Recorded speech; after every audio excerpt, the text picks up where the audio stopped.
collaboration with Guide Dog Singapore. I'm Rosie Ching and I'm extremely honored to be your MC. How's everyone doing today? I'm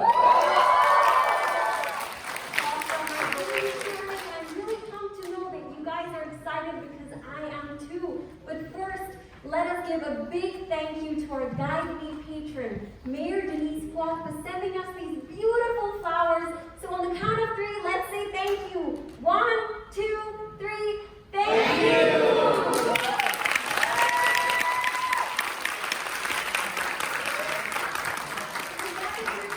Something meaningful, something that will make a difference to the visually impaired community, and it's not every day that we get to be a part of something like this.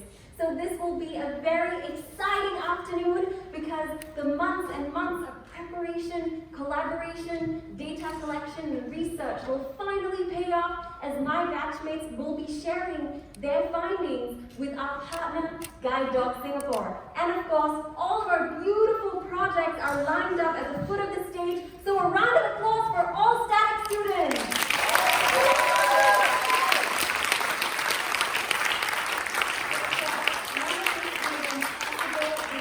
The one and only Miss Ching.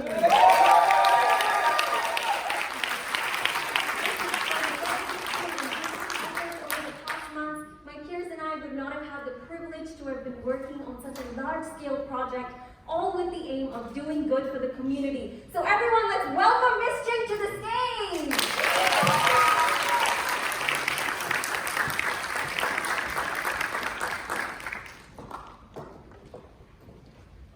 Good afternoon, everyone. Good afternoon. Thank you. Always a pleasure to have you, to see you again. Warm greetings, Mayor Phua, as well as Dr. Wong, Vice Provost, Becky, and all my SMU colleagues, Kevin, Yvonne, and Prof. Lee Xiao. Now, this is a study that we are all familiar with. I named it Guide Me. Look at the length of this survey. Was it very long? Yes! Is it just too long? Extra long. Extra long. Spanning 13 pages with many variables, and we toiled with all the respondents' demographics, knowledge of visual impairment, our connection to visual impairment in the 4 groups, perceptions, and support for the visually impaired in Singapore. And off we flew to survey all these people. Then I loaded this upon everybody. All the questions in Guide Me, peppered with newspaper articles that you love very much, don't you? Yes! The final spreadsheet went into thousands of rows across more than 250 variables, uncoded, coded, recoded, etc., etc. So this is a snapshot of that. Toiling throughout Singapore. Monday morning, let's hear you. Where are you? Monday noon can do better. Everything else is very bad. My lovely, hilarious Tuesday noon class. Now, I bombarded you with weekly updates. Week by week, blow by blow. I removed myself from the analysis and can see this will be the side-by-side bar chart. Now let's see. And here on a row. August to September 2020. Who has a calculator here? Anyone? You always must be prepared. But for one, I'm going to give you a break. 0.861 people were surveyed per student, per day, last term. I'm going to put it as a data point. I'm going to ask you now. Where do you stand? Have you gone up? Yes. Gone down. What do you think? Higher or lower? Higher. Up or down? Up. You sure? Yes. I can't hear you. Yes. Maybe let's see. Very well done. Take my hat off to you. We have improved upon the per person per day survey work. All these we have seen. Newspaper archives. 2 years ago, many hurdles in the world of the blind. Is it easy to eat out? Is it as easy as we find it? Is it easy to ask for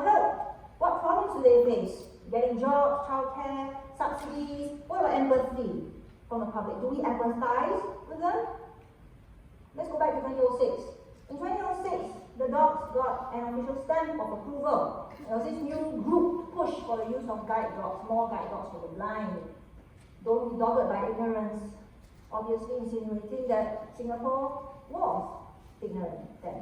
Social acceptance needed for guide dogs handlers. Do more to help the blind integrate. Be more open-minded about their presence. And the first to get a guide dog in Singapore was Dr. Rosie Ching. I've never met the man, but I have heard plenty about him, especially when he travels, because I know a lot of people at the airport. They're very close friends and family of mine. And whenever he appears in the lounge, everyone falls in love. Not with Mr. Phua, but with his dog, Kendra. And as recent as 2 weeks ago, this appeared in the forum. Again, the debate rages on. Where are guide dogs accepted? Why did I begin surveying? Why did I start it? First of all, I have students in my head, left, right, front, center, back. How much they can get out of the subject. And to me, the only way to really learn properly is to apply and to serve. Stats can serve. It can always be made, put to good use, only if we have a heart for it. During circuit breaker last year, I asked a friend of mine if there was anything that stats could do to help the world of the blind. A friend of mine is blind. And it was she who introduced me to Guide Dogs Singapore. And from there, we took off. She who ran through the rawest form of the survey with me after I emerged with it. So I have her to thank. Now she's a very shy and retiring person, extremely shy. So it has taken all my powers of persuasion to at least acknowledge her, to allow herself to be acknowledged here. And this is something that she sent me yesterday. Let's hear. And it's only fitting that since this survey is for people like they are, that this speech of mine should not end with my voice, but that it should end with hers, and people like her. Hi everyone, I'm Rosie's visually impaired friend. I'd like to take this opportunity to thank all of you for your hard work on the Guide Me survey over the past few months. I first knew Rosie years ago to explore ways to assist the visually impaired students in her class. I lost my sight at a very young age and have thus lived as a visually impaired in Singapore for most of my life. I was really touched. Rosie made a lot of effort to ensure that the visually impaired students, she would personally record her statistics notes. She would also ensure that the students would be able to participate fully in all the activities. Such educators who believe strongly that has made a great difference in my own journey. To be inclusive is important. I hope that the survey that you have conducted will help you to appreciate the perspectives as well as the needs of the visually impaired. I'm sure that this has helped you to appreciate how your statistical skills can be used to better the lives of communities in Singapore. And I look forward to the results of your survey. Thank you.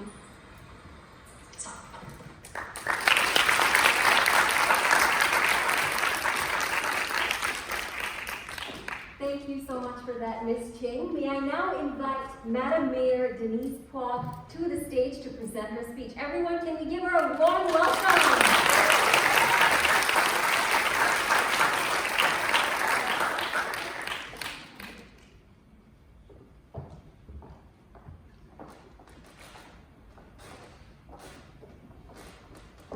That was during general elections, okay? Let me just put this one. Can I just close it? Thank you very much for being here and for such a worthy cause that you are participating in. First of all, a very good afternoon to, I think Lily's not here yet, right? Probably, yeah. Okay. Vice Provost, Professor Venki, And of course, Rosie, I can see how popular you are. Actually, when she wrote to me, I didn't know she was so extroverted. You're not, right? Okay. All right, Prof. I can't tell anymore. And of course, the management team from Guide Dog Singapore, Chairman, Associate Professor Wong, and I don't know if Cheryl is here yet, specialist. Yes, I need to come and talk to you afterwards. There's somebody who wants to help.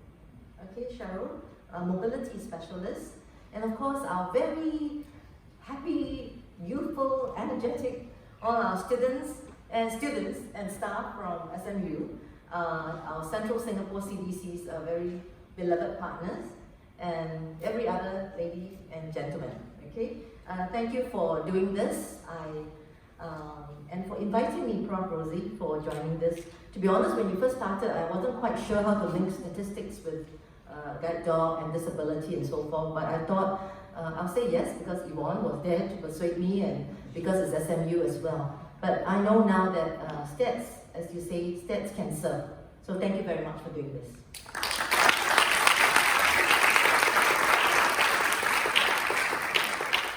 Why is this project especially significant and important? I think Guide Me project is basically like many other disability projects that my Central Singapore CDC and us are very interested in. I don't know how many of you participated in Purple Parade, for example. It's an annual event that brings together tens of thousands of people who support the cause of inclusion and also think about celebrating the abilities of people with disabilities and not just looking at their disabilities only.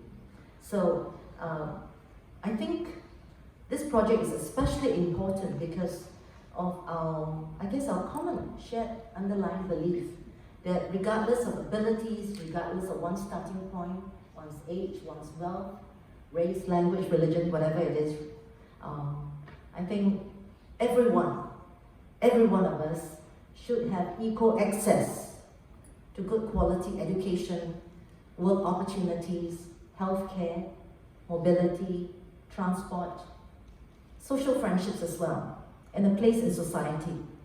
And so that's the underlying belief that I feel is so important for projects like this. And I think we're also not so naive to know that not all of us in life will have equal outcomes. But I think that concept and that desired approach that all of us deserve equal access to opportunities is important. So this project, I believe, is about that shared belief that all of us are part of this family, part of the Singapore family, part of the human race. And as long as we are a human being, we should help each other attain the right to the basic, at least all the essentials in life. So the push, and this time and age especially, the urgency is even greater. I think you look at how technology has disrupted all of our lives, how we live, work, and play. And the push for digitalization has also accelerated a lot and increasingly impacting much of our life. In fact, I think we all know that during COVID, it's especially challenging. While many of you, I guess, if I look at you, you're all very able and tech savvy. Many other Singaporeans, especially those of us in the disability community, many of them are very high risk of being left behind.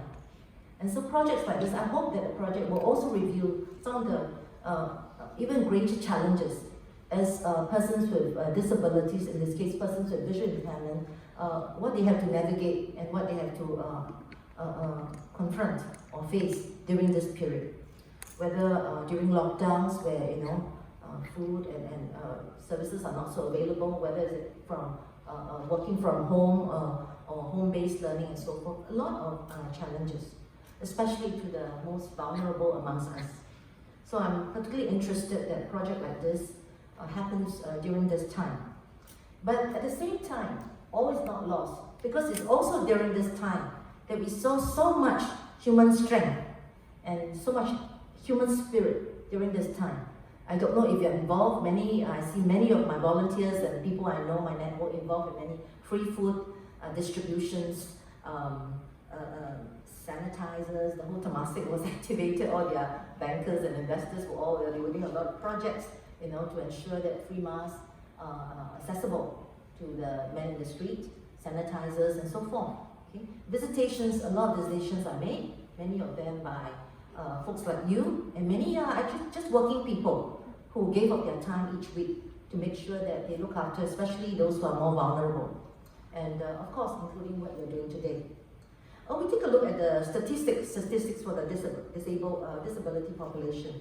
I think it's been recorded or reported that for individuals over the age of 50, there are around 13.3% who are considered disabled in different forms, physically challenged or sensory and so forth. Okay, 13.3% above the age of 50. And then between the age 18 to 49, about 3.4%. And then more than 2% of children below the 18 are diagnosed also as being disabled. So some of the others above 50, they actually acquire disability, perhaps due to age sometimes, or accidents and so forth, things that happen in life. Okay? And of those who have a disability, about half of them have a physical or a sensory disability. And that's sensory means your hearing and your sight and so forth. Okay? But today we focus on the visually impaired group. Okay? And I think because statistics can serve, I think the outcome of today, and I'm really looking forward to your work, your presentations, that what you will do will definitely inform the rest of Singapore, the perceptions that various people in Singapore have regarding this special community. I think it's also timely because the Enabling Master Plan, which is the one that's commissioned by, so there are a few Enabling Master Plans. So there's one that is at national level. Okay, this is commissioned by the Ministry of Social and Family Development. Okay, a few of us are involved. I was involved in the work group for employment. But the last 5-year plan will come to expiry soon. And a new plan will be out. Hopefully, new team will be assembled to look at the next plan. Okay, so that's the master plan for the disabled. And then I also believe that because the master plan is quite general, it covers all disabilities, I've also encouraged each of the disability group to go forth and actually look at their specific needs. So in this case, I think what will really be useful is when the visual impaired, if folks who are working with the visually impaired folks, really come up with their own mini enabling master plan, so that you'll be able to live also this community. For the autism part, I have a son who's quite old already, maybe older than some of you here. He has autism, and he went through the both mainstream and special school system. And Yvonne, he was one of our educators in the early pioneer years.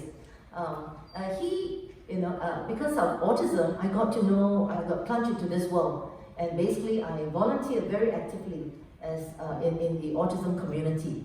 And we've assembled a team, and we just published what we call an Autism Enabling Master Plan, in order to then give the feedback and to inform the next national master plan that's going to come out.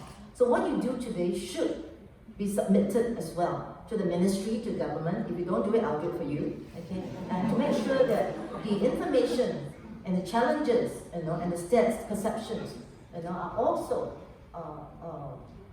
input into the next master plan, national master plan. So I don't know if Professor Rosie knows about this, but this definitely should happen. So thank you for doing that.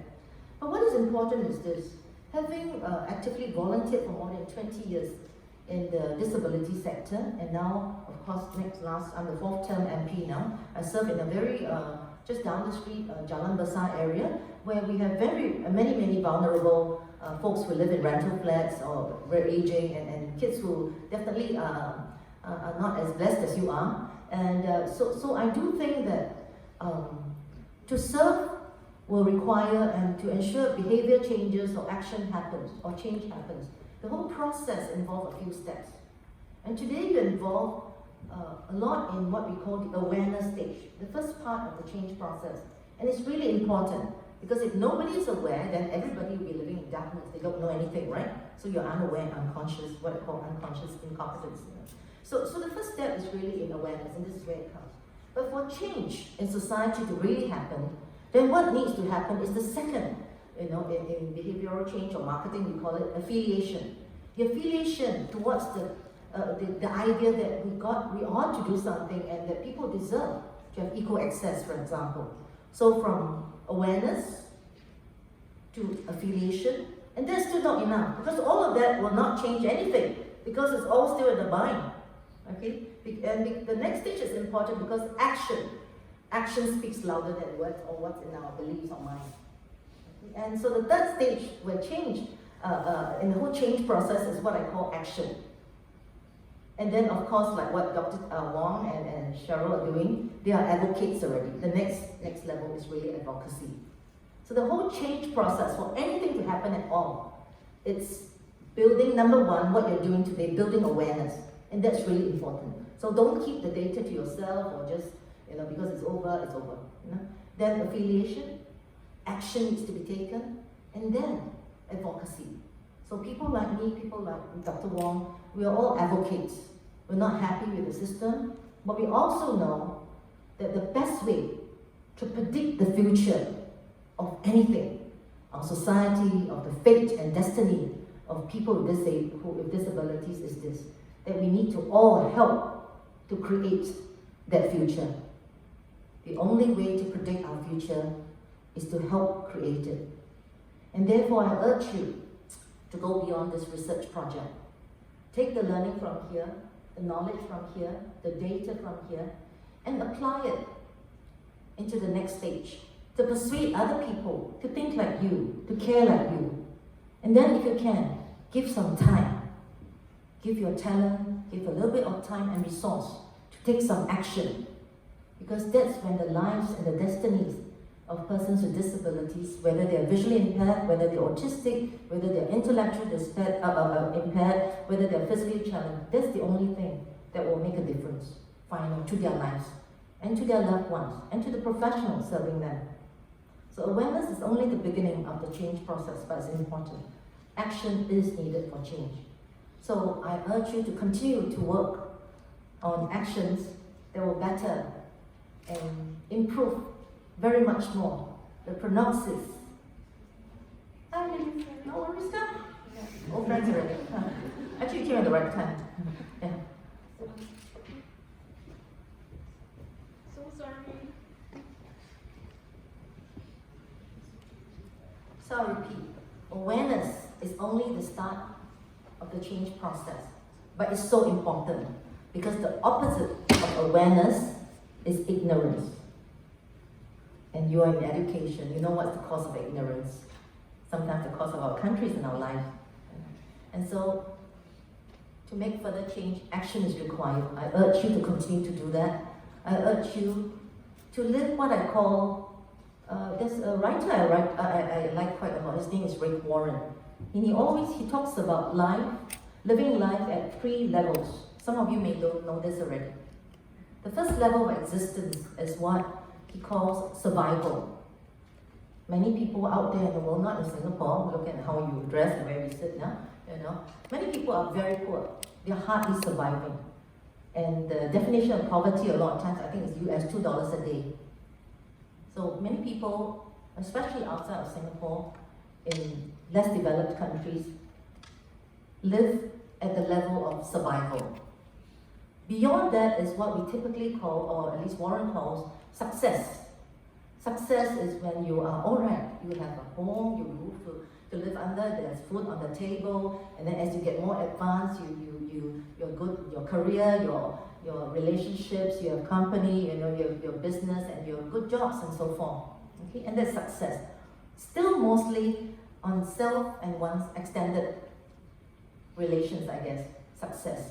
Usually also a bit more to do with material, because you can see it is tangible. But Warren says that the best level of living is at what he calls significance. A significant person need not be unsuccessful. Okay, but a successful person may not be significant. Significance means taking what we are blessed with. For people like me who are very old, my experiences in the past, my network, my resources, my time. And for you, you have ideas, enthusiasm, the energy that flows through when you just walked in here. And that's something that is so valuable. Your enthusiasm, the fact that you'll never say die, and why not, is your question, is your mantra. That is what you're blessed with. And significance means taking that, which you're blessed with, to bless other people. Today you've done that with the Guide Me project. And there's so much more as you graduate, as you go forth and continue to learn and apply the rest of your life, to use that and to be not just very successful, but very significant. So I urge you to do that. And don't let this project go to waste. Okay, and with that, I thank you very much for that.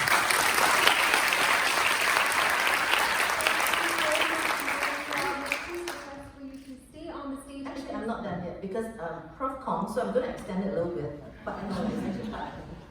There's something else I want to do, which is not to do just with Guide Me. It is Guide Me part of SMUX, okay? But it's to do with Central Singapore CDC and Singapore Management University. I thought it's also a good time, my team and I think we also have Prof's consent, to share about the collaboration that Central Singapore CDC has with SMU for so many years. And SMU, of course, is located within the very vibrant business and financial district, in Central Singapore district.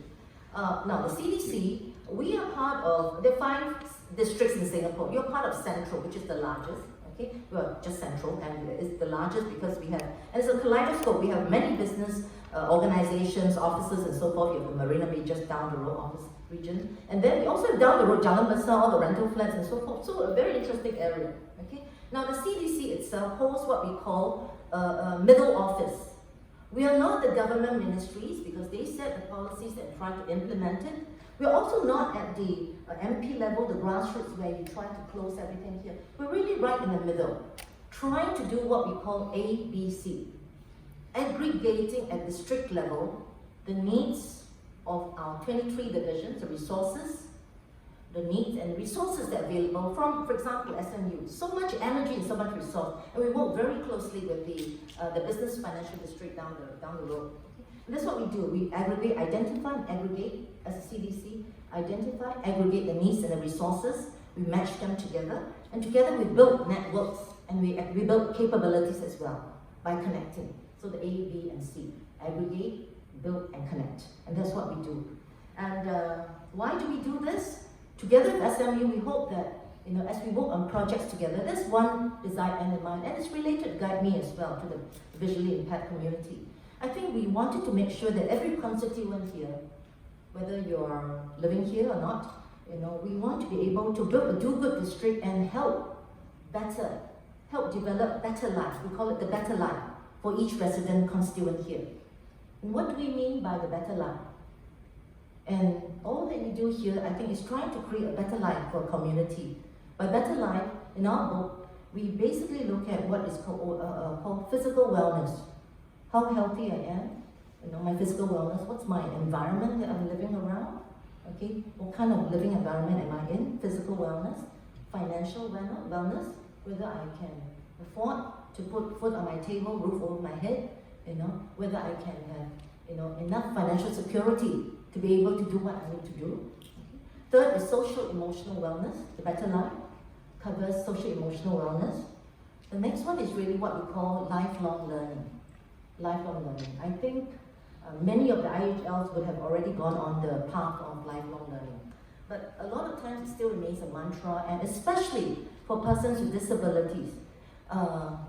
Sometimes I call it the food chain, up the food chain, we already have not enough good learning opportunities. And what more? We talk so much about skills future and adult working years and so forth. Many of our persons with disabilities do not have that opportunity to have lifelong learning. So lifelong learning is one of the ways by which a better life is achieved. And the others is what also you're doing today. That not just focusing on oneself, not just focusing on success, but also significance, to be able to serve other people. Okay? And I was just looking at a quote somewhere, not here, one of my offices. There's a quote that says, a man who's all wrapped up in himself, a man who's all wrapped up in himself makes a very small bundle indeed. A man who's all wrapped up in himself makes a very small bundle. So I know you're not small bundles, you're pretty big, okay? And the CTC has a suite of 52 programs. Just go to our website, and I think Teams are here, my general manager and DJ are here, and so that you never have a chance to oh, I don't know where to volunteer, what to volunteer. Oh, we have a lot, okay? 52, every week one, okay? But you don't have to do that. Now we partner the Singapore Management University on many different projects since the time I became mayor. And these, of course, include several projects that you're already doing in SMU. One of which I think is the Purple Parade. That's Singapore's largest roundup movement. I think many of you participate in that just down the street every year. Well, last year's COVID, so not so. We SMU students also planned many what we call purple outings. Purple outings. Purple signifies disability in Singapore. I hope you know that. It's not pink, it's not black, it's not white, it's not yellow, it's purple. And where you plan many activities for beneficiaries from the Lighthouse School, the visually impaired. Okay. You also, I think the SMU Chinese Orchestra is very much a partner of the largest inclusive orchestra that Central Singapore has started from scratch. 100 performers, musicians with and without special needs. We call it the Purple Symphony. And we'll share all that information with you down the year. You also, SMU students have also befriended many seniors in Central District in what a program called the Silver Friends. Okay? And SMU students, student volunteers also have started, and I think it was also reported in the media, the Nurture program, where I think a number of you actually guide and mentor children from lower income homes through a 21st century communications and problem solving curriculum. And also special mention must also be given to SMU Challenge, which the CDC, our CDC Central, has been supporting with the grant since 2017. Okay, and I won't say that anymore, but basically we partner you in quite a lot of do good initiatives. And I'm very delightful and very proud today to be able to hijack part of your agenda. We are going to give a token of appreciation to none other than our president here. Okay, we're going to present to you the People's Association Community Spirit Award for Excellence for the good work.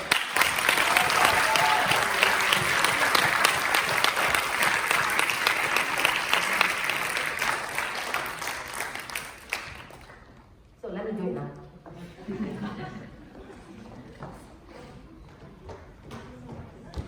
This award is a People's Association Excellence Award to recognize the outstanding contributions to the community.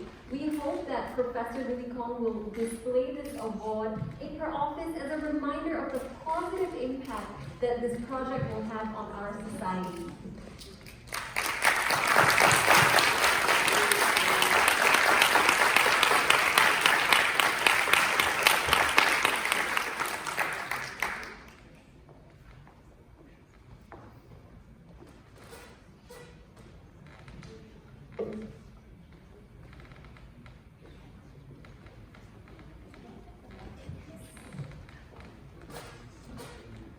Don't let this just be a demo set. Okay. Yeah, it's okay. This some containers that were designed by persons with disabilities. Okay, and they come from a social enterprise called the Art Faculty.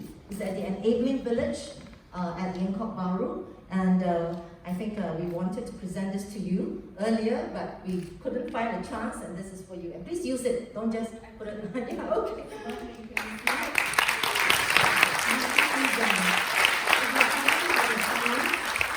If you haven't had a chance to visit Enabling Village, it's well worth a visit, and it's very humbling. Thank you very much. Thank you, and really thank you SMU for everything that you've done. And for being a significant university. Thank you very much. Thank you.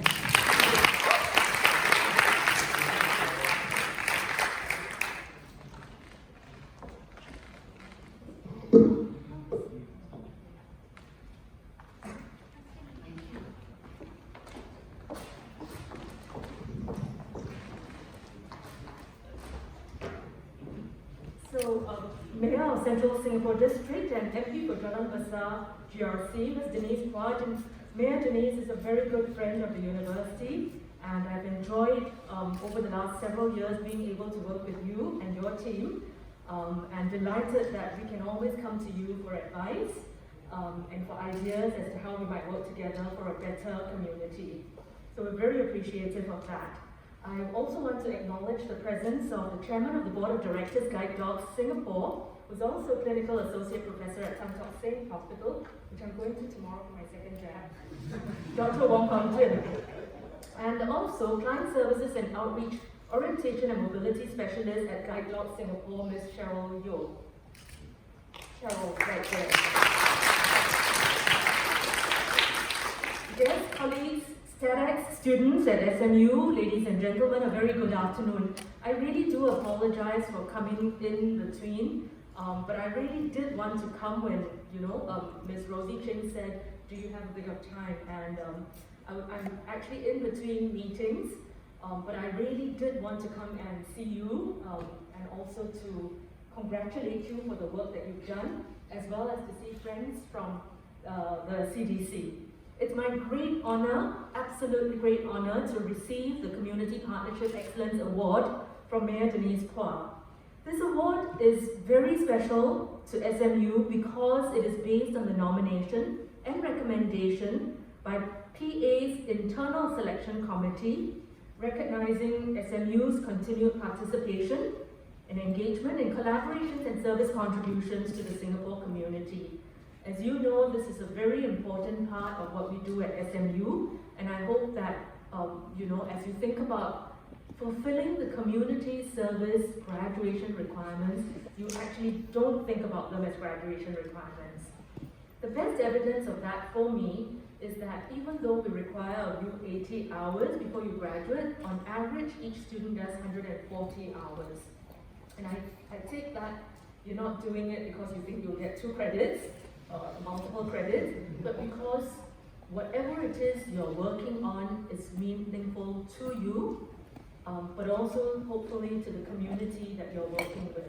So I really am delighted that the PA has so very kindly recognized what we're trying to do, and I want to give every assurance to all of you here, including Mayor Denise Phua, that it's something under my watch we will absolutely continue, if not grow still further. So, warm round of applause for yourselves.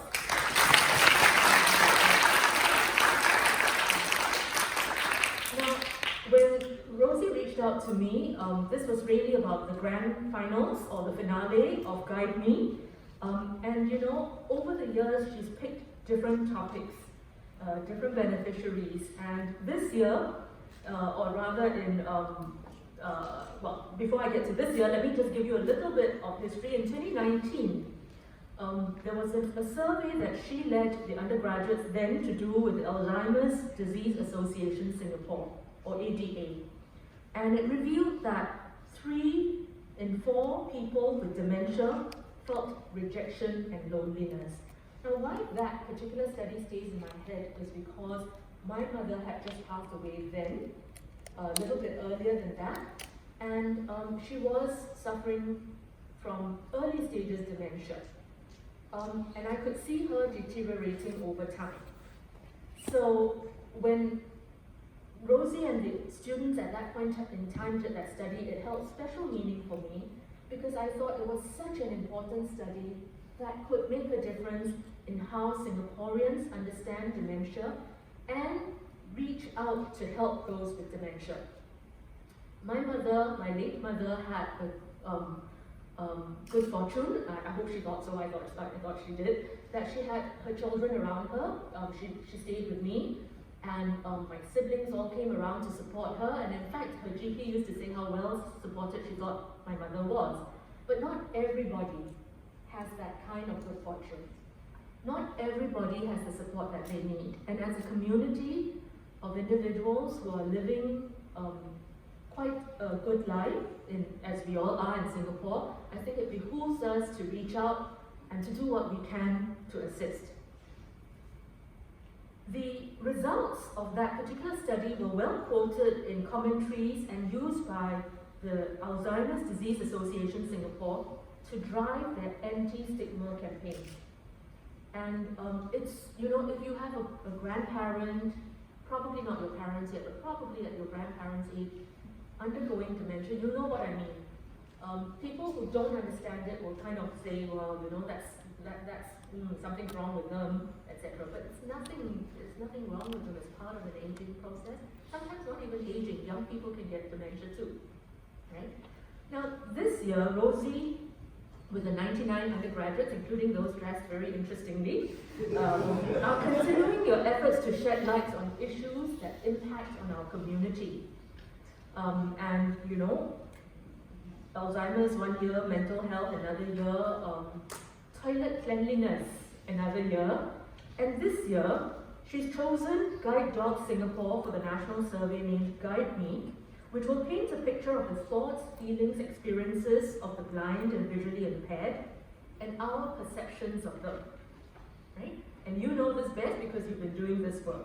We will get to see how far along Singapore is as an inclusive society, and an inclusive society that includes guide dogs, many of which are here. White canes, mobility devices, and so forth. And an understanding, you know, the study can give us a better understanding of the mobility challenges in Singapore. Now, I don't know how many of you have participated in this, but there is this thing called dining in the dark. Have you all been to one? Some of you have, right?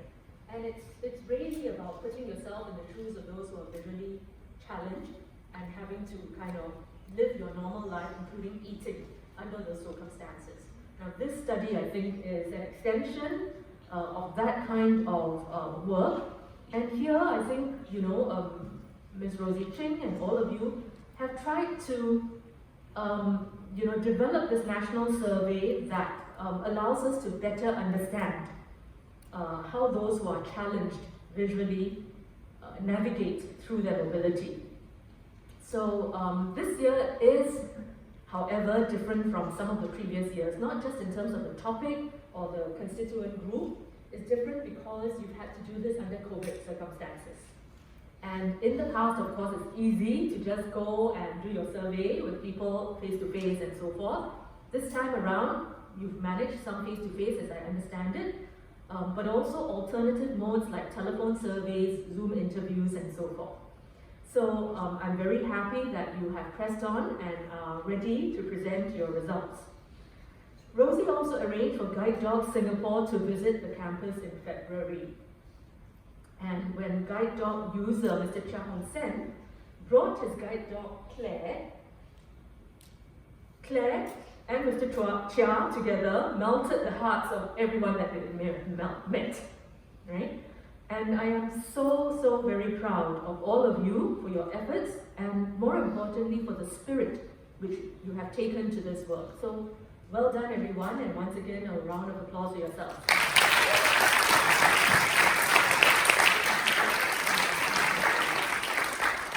The module, as you know, is a Statistics X module, or StatX for short, and it is our signature kind of SMU X project, SMU X courses, where students are enrolled in a course and they do projects with the real world.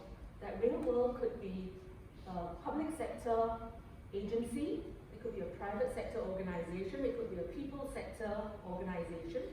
And the idea is that students work in groups, very often multidisciplinary, because the course attracts students from across the university. So you will have students from law, accountancy, business, social sciences, economics, computing, etc., working together on projects to address an issue, a challenge in the community or in an organization. And this is the 7th such project. I've already sort of shared a little bit about the kinds of topics that have been addressed, and through the topics you can see that actually it's very much about what we as a university stand for. It's about that engagement with the community, it's about addressing real world challenges, and it's about delivering an outcome, a perspective, sometimes even a solution that can be used by the partner organization. And we've had repeat customers, right? People who come back to say, you know, last year you had this group of students do this for us and with us. It was really helpful. Do you have any more students who want to do more? And we've been delighted with the repeat customers because we grow along with them and can actually see them kind of benefiting.